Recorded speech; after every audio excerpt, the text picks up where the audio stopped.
I'm currently one day out from CrossFit Marbella Championships. So I'm currently in Spain. I actually rented a car and an apartment, which I'm going to show you later. But I don't know how I feel about driving on the other side of the car. So I definitely haven't hit any windscreens, okay? Any parked car windscreens. This is crazy, look at this. So this morning I'm going to go to the gym. I've only got like a 45-minute session to hit. It's just to get the heart rate up, keep the body moving, and yeah, so I'm going to head to the gym now. I found like a dingy gym when I got here and it was terrible. So I did a little bit more research because it was like a commercial gym.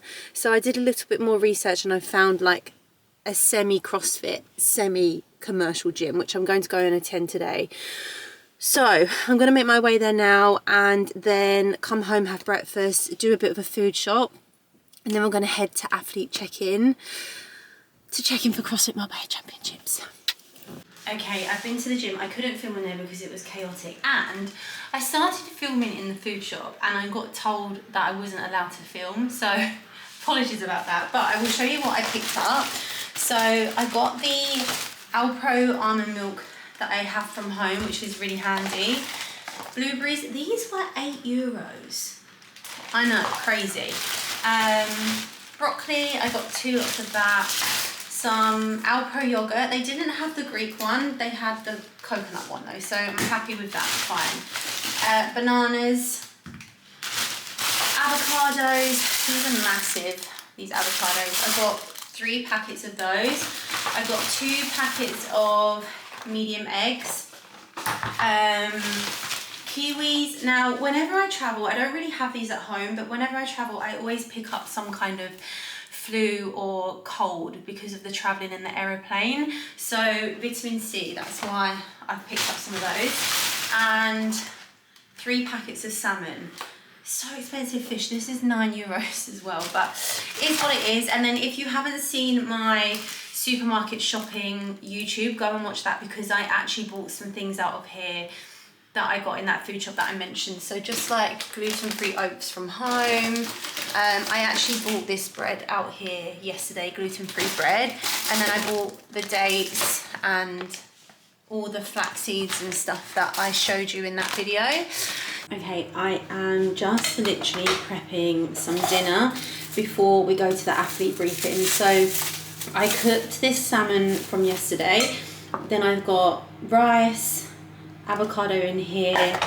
I'm going to add some flaxseed, and I've got some broccoli in the microwave because I have this hob, but I don't know how to work it. So Reva's coming around this evening and I'm going to ask her to help me to try and work it out. I've YouTubed it, I've done everything, and I can't find how to work the hob. So it's probably something really simple, but I can't work it out. So I'm going to eat this and then we're going to head to the athlete briefing. So broccoli, salmon, avocado, flax seeds, walnuts, rice. Keeping it simple, nutrition, whole foods, that's what we do.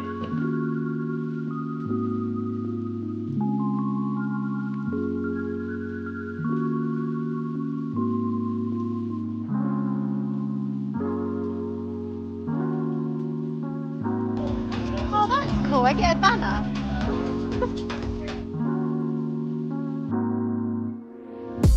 Okay, so we've just come to do athlete check-in. I've got my chip, I've got my little flag, and some other bits that we had to collect. So this evening we're going to come back at around 5 o'clock for the athlete briefing, and this is when they go over the movement standards, the workouts. Maybe I'm hoping that they will give us some kind of insight into the mountain trail run tomorrow, because that starts in the morning and it literally is an undisclosed distance and an undisclosed trail. So I'm trying to kind of understand where the run's going to start and how you're going to find the route. So I wonder if they're going to have like things like flags out so you can follow the flags, or there's going to be marshals. But I think it's really important that I go this evening so I can understand how the structure of the run is going to be. But we're here now, day 1 starts tomorrow, and yeah, let's see what the briefing says.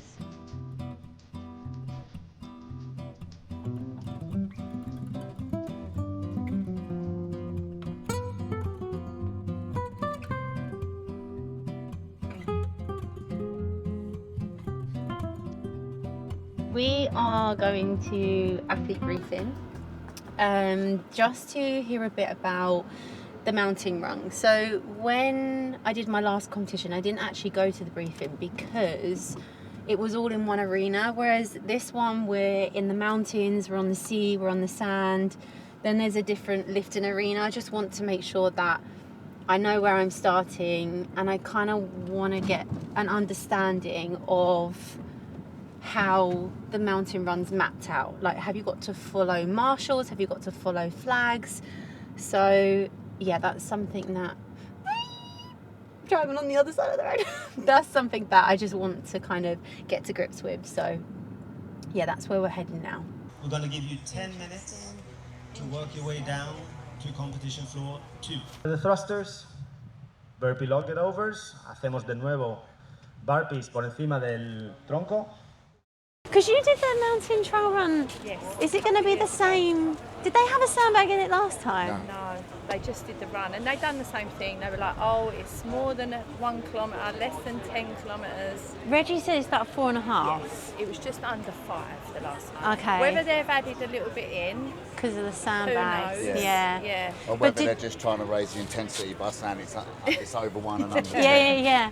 Okay, so we have just been to athlete briefing and they released some other things that are involved in the workouts, which I'm actually really surprised by. I didn't think that they would do that. So now with the mountain run, there's going to be a sandbag. So basically, I don't know when this is going to be, don't know the distance, don't know how long you're going to have to carry it for, but they said when you get to the halfway point, you will pick up a sandbag. Doesn't say how heavy it's going to be, and you're going to have to carry this for a certain amount of time on the trail run, I guess. It doesn't say if it's to the finish line, it doesn't say if it's for a certain distance. It literally just says pick up a sandbag. So that's something that they've added into the workout. Then the other thing was the sea swim. So you have the sea swim into the farmer carries, and now they're saying that with the farmer carries there's going to be obstacles in the farmer carries, which are like boxes, so you have to step over the box with the dumbbells. So it's going to be really interesting to see how that's laid out, and I'm glad I now went to the briefing because I said that I didn't go to the one in Athens. I'm really glad that I went to this one, because if I had turned up tomorrow morning not knowing this information, I think it always starts you off a bit unsettled, because obviously you get another briefing tomorrow and it would have really maybe messed up my mindset a bit not knowing the event properly. So I'm glad that I went and I know that information. I know how all the workouts are laid out and structured, and I feel really happy and a bit more confident now that I've seen them in action and I know what I'm basically going into. I do feel ready. My body feels really well rested. So this week I've kind of just really taken a kind of deload with training. I haven't really hit anything really heavy. I've been moving my body with cardio machines, body weighted stuff, and so my body feels ready. My mindset feels ready as well. I mean, I've been doing this now since May. So I did the qualifiers in May, and I feel like I've been talking about this in the lead up until October, and we're now finally here, and I just need to do my best, give it my best shot, and see where we end up tomorrow after event 2. Okay, so Reva's arrived. Oh, we're so excited. So Reva's come out here to support me. I'm going to cheer really loud. Yeah, and I need her because I just feel like sometimes when you're in another country and you just see a friendly face, and when I see Reva, I'll just be like, And I'm going to shout so loud. I'm so excited. This is going to be so good. yeah. I'm just trying to come to the running one. I know. So I feel like that's the one that would be so good to stream at as well. Yeah. Because they just disclosed, which I just said downstairs with Nidesh, that there's a sandbag, and I feel like if Reva reads my face really well. God, yeah. So if she can see on my face, Like in the high rocks and on the sleds, you were pierced. And I said, boy. and Reva just needs to shout me. She's like, Lottie, it's okay. Get your head in the game. It's fine. So I won't have her there for that one, but everything else. the barbell one will be there for me. I'm so excited. Yeah. Anyway, we will see you tomorrow.